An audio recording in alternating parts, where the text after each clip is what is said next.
I'm Elizabeth Alfano at Sundance. One of my very favorite films at the festival is The Game Changers. I'll be sitting down with Ultimate Fighter James Lightning Wilkes, who, along with some other characters like incredible athlete and weightlifter Patrick Baboumian and anti-poacher Damian Mander, to talk about the film and how they lay out in exquisite detail and break open the myth that meat is the protein you need. James, thanks for speaking with me today. Oh yeah, thanks for having me. So I saw The Game Changers, and it's just one of my very favorite films at the festival. Tell me about your entire journey from researching about going vegan and being sort of shocked about it, and then being angry about what you thought you knew. Right, well I didn't go into it sort of with any preconceived notions or even looking into the vegan diet. I literally got injured, tore both of my knees, had 6 months where I thought, what can I do with my time? Started researching diet for optimal recovery and performance, and that's when I came across a study about the Roman gladiators.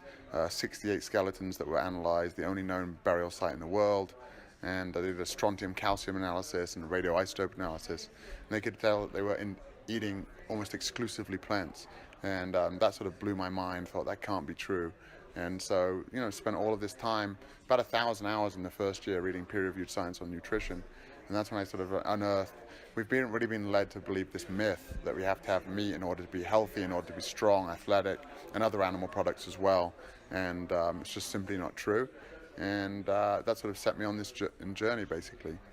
And then the more I uncovered about how we'd been marketed to and lied to by the industry, that's when I realized, I just started getting quite angry about it, because not only is it affecting people's performance, but more importantly, it's affecting people's health. And the leading chronic diseases, heart disease, cancer, diabetes, largely are impacted by what we eat. So it's pretty aggravating. Along with director Luisa Hoyos, you make some excellent points about how a plant-based diet can actually reverse some of these trends, like colon cancer, diabetes, type 2 diabetes. Actually, it's been shown, for heart disease, for example, a plant-based diet and controlled studies is the only clinical intervention that's been able to show reversal of heart disease.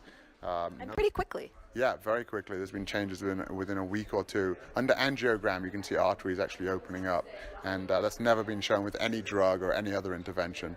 And then, Dean Ornish went on to show the same with prostate cancer reversals, dropped in PSA levels, and they're now doing a study with Alzheimer's, and they believe they've got every reason to believe that that's going to reduce and prevent that as well. So pretty incredible. I'm so interested to see those results when they come out. So talk to me a little bit about the second myth. I mean, the first myth of meat, I think, is that you need animal protein, or specifically you need meat to be strong. And then right behind that is you need milk for your bones. So both of those are completely false.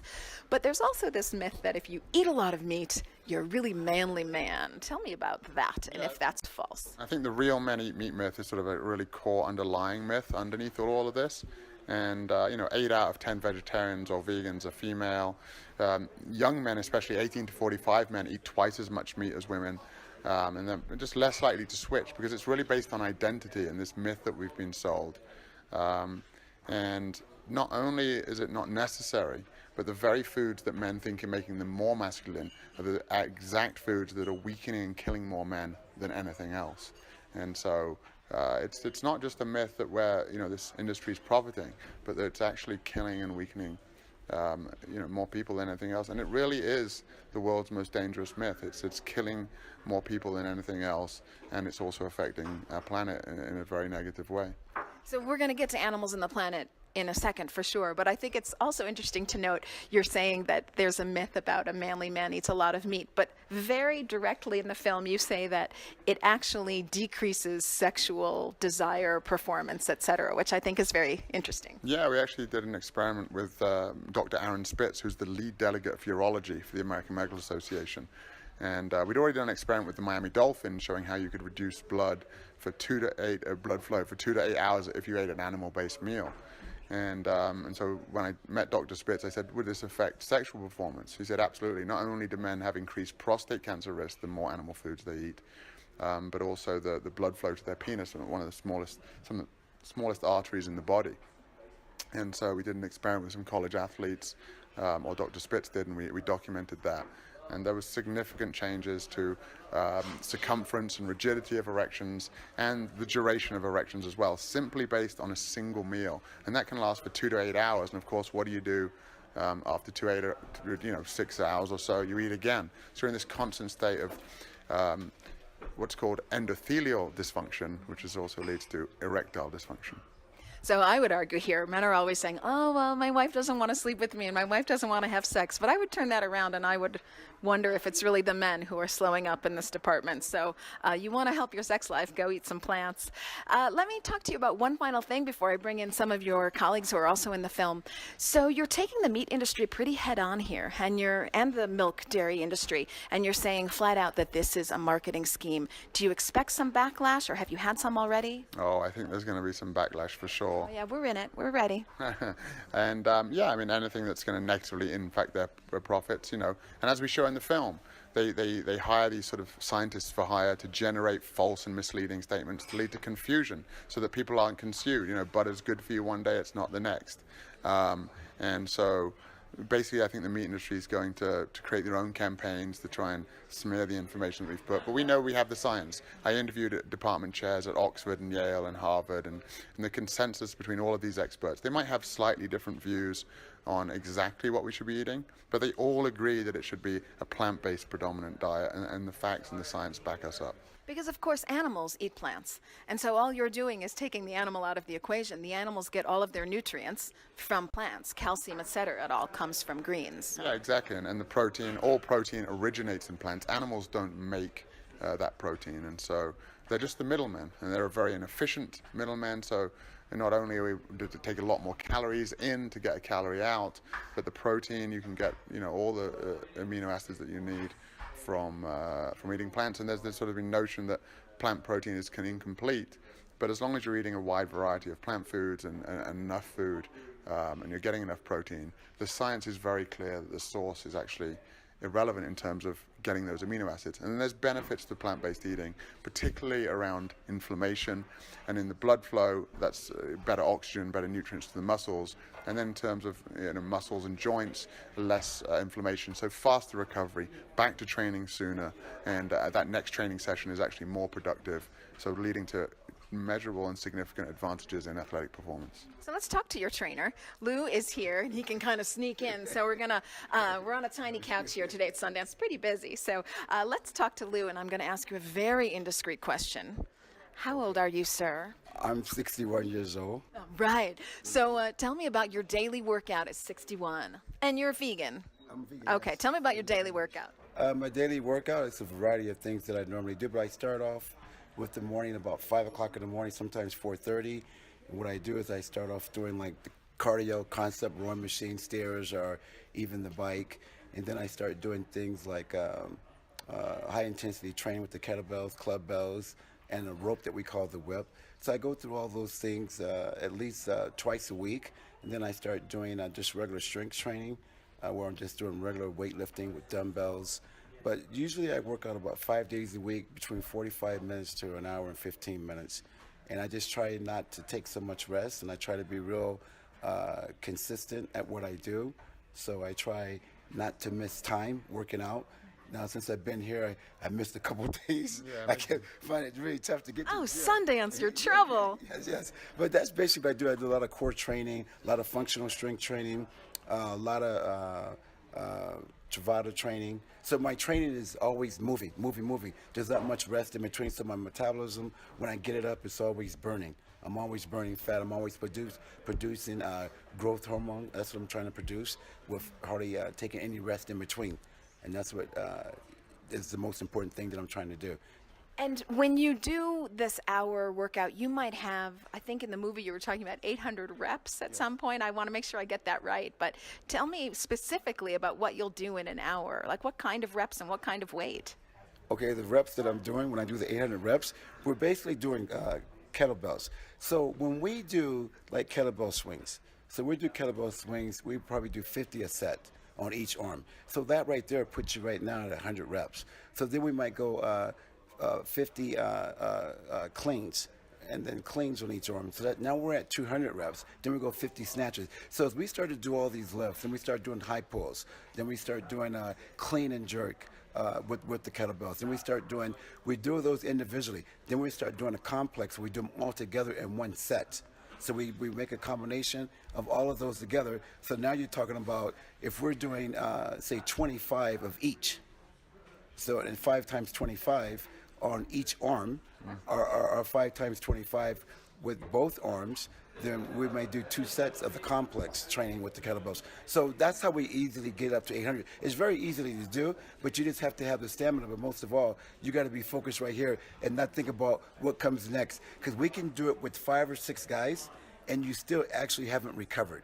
It's that intense when you do it. So you need to really focus and not think about, oh, that's a lot of reps. That's not important. What's important is, can you really control your recovery? Get control of your recovery, your breathing, your relaxation. That way you can really get into the workout again when it comes to you, because it comes very quickly if you got 3 or 4 guys. And that's where the nutrition really comes in as well, is if you're eating the right foods, you're going to have better blood flow, you're getting better oxygen, better nutrients to the muscles, and that allows you to recover quicker, not just between sets, but also after the next day, less sore, less delayed onset muscle soreness if you're eating the right foods. So tell me what you both had for breakfast today. I had oatmeal with, what did I have? There was some hemp seeds in it, and I had mixed berries, and I had some unsweetened soy milk. That's what I had. I had tempeh with avocado, and I had lentil soup. Oh, now that is a breakfast of champions, people. Oh, that is seriously good. Well, okay, let's talk a little bit about the environment as well. So you hit on this and also animal welfare slightly, but it's well known, I think, at this point that the emissions that come from factory farming, not only do they take up an enormous amount of land and water, but they put out more emissions than all the cars, trains, automobiles, planes put together. So what kind of change would this have on the environment if people took meat out of their daily eating, let's say 3 times a week? Yeah, I mean, this has a massive impact. It's the number one thing that you could do personally. I mean, people talk about limiting their shower use or, cutting down on the amount of time they're in the shower or changing their light bulb. So negligible. Yeah, and it's so minuscule compared to literally changing your shower. I mean, a single hamburger weighing between 50 and 70 grams has, on average, 2,400 liters of embedded water. And so people can't really, it's easy to understand the shower because you turn that on and off and you're experiencing it. But when you're talking about the meat, you don't see that the amount of water that went in to grow the grain, to feed the cattle. The cattle also are drinking water. So a huge amount of resources going in to provide just a small amount of the food. So tell me that statistic again. How many liters for one hamburger? It's 2,400 liters for an average 50 to 70 gram hamburger of embedded water. You know, all the water that went into that before, 2,400 liters. Holy cow. Wow, that's incredible. So obviously this has a great environmental impact, but also it has an impact for animals. So we were going to talk to someone who's right coming in. You see, it's just a mess at Sundance. It's madness all the way around. He's going to come join us. So Damian Mander, thanks for hopping in, literally, at this very loud, noisy place here at Sundance. So I wanted to talk to you about the animal aspect here. So I've been vegan now for 2 years, 1 year really. I went pescatarian and then vegan for a solid year, and I die hard and would never go back. And I originally got into it for the animals. Tell me how you got into being vegan and why it's important to you. So, I mean, my background, I was special operations, spent a bunch of years in Iraq, and then finished up, for a lot of guys that finish up in that sort of environment, the battle doesn't start until the bullets stop and you're trying to reintegrate back into society. And, I went downhill pretty quick, spent a year in South America doing too much drugs and alcohol, trying to figure out, there's no job for a sniper in the local newspaper when you get back home. Really? No, there's not, actually. Got my shit together and got a one-way ticket to Africa. Went there for a bit of an adventure. This is where you're from originally, right? Don't I hear? Come on. Oh, sorry. I thought I heard South African in there. Okay, Aussie. Right, all right. Okay, big drinker. Yes, there you go. Teasing.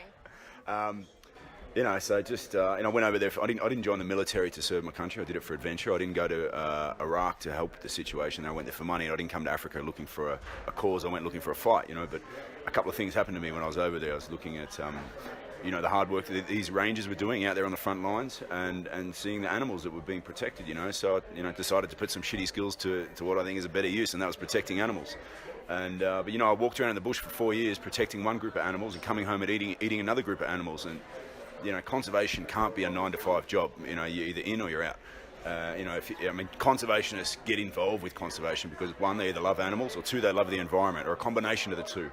So I couldn't do that 9 to 5 and come home and then forget about my obligations as a person that I'm an animal lover, but I don't select different species that I choose to love. It's across the board, because the only difference in the capacity for each animal to suffer is the difference we have in our own minds.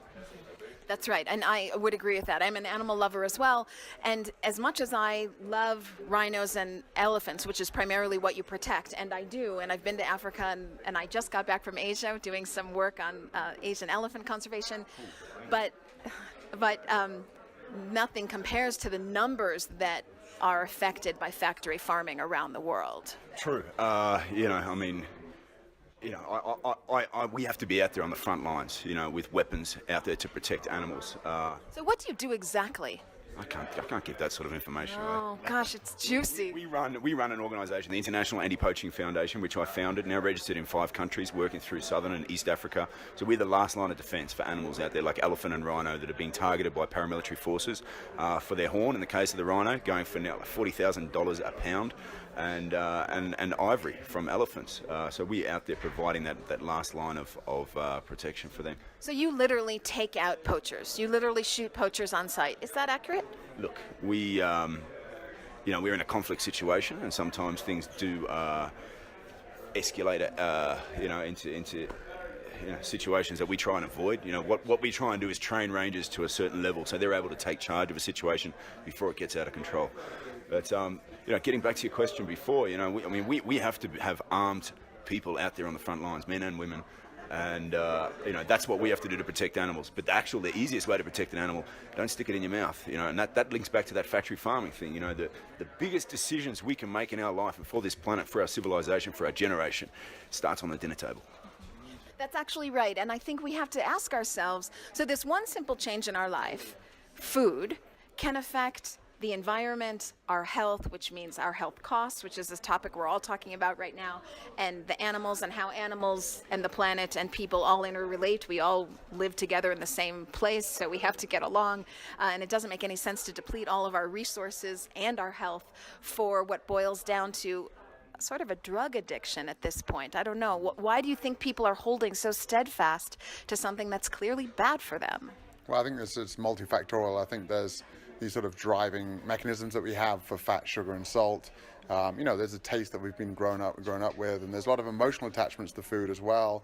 I mean, if you can, if you smell bacon, and perhaps you had great conversations with your dad at the dinner table when you're eating bacon, as a kid, there's lots of emotional sort of connections going on as well. But as we talk about in the film, there's a massive sort of multi-billion-dollar industry marketing to us, especially to young men. To be a real man, this is what you should be eating. But we're just led to believe that it's healthy to eat that we were built to eat it, and it's all completely untrue. So I think there's a lot of factors at play, and it's hard to give up a habit that you've been, doing for your whole life 3 times a day. But these changes, if you start incorporating more plant-based options, you'll see that there's great tasting food that makes you feel good. And rather than thinking of an exclusion, it's just incorporating these new foods. And you'll find, this is what I found, is pretty quickly it started pushing out those other foods. And my wife does a lot of the cooking, I do some of the cooking, and we're always saying, perhaps we could have this once a week, but I've said that 50 or 60 times now. There's not enough days in the week to eat all of these great plant-based tasting foods. So. It's so true. My boyfriend still eats meat, but he begs me for my vegan gyros, so I think anyone can turn a corner if he can. Man up.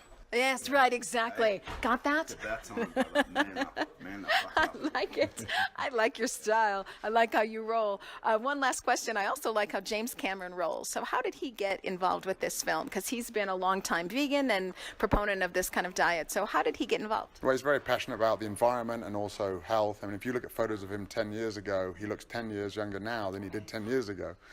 So it looks like he's knocked 20 years off of his, 20 years off his looks. And he's just very passionate about it. He heard about the project through Rip Esselstyn, the firefighter in the film. And then when he heard Louis was on board, he felt obviously very confident in the project, and he understood, the direction we were taking, especially the marketing and the sort of real meat myth, which we really feel is an underlying, the underlying myth really to driving consumption. 18 to 45-year-old males eat twice as much meat as women. 8 out of 10 vegetarians and vegan are female, and it's all based on identity, right? So there's no stigma against a female eating a tofu salad, and might actually get props from her friends, but there's a big stigma against eating sort of a plant-based meal while your buddies are eating steak and potatoes.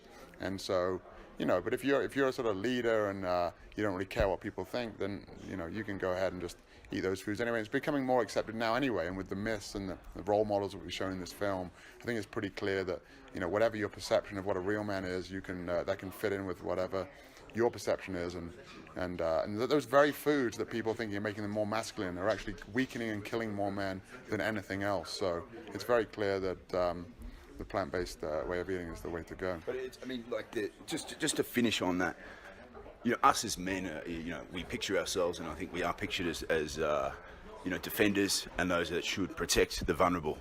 And animals in our society are the most vulnerable that we have, and if there's anyone in this world that should be protecting the vulnerable, it should be us guys. We should be leading from the front, and I think that's what being a real man is. It's not about doing all this macho shit. It's actually about acknowledging what's true and being honest to that. And being smart about it. Yeah, I mean, like for me, I'm not into this because of the sports side or the training side, obviously. For me, it's an ethical decision. I don't want to fuck with something that can't defend itself. Why would you want to do that?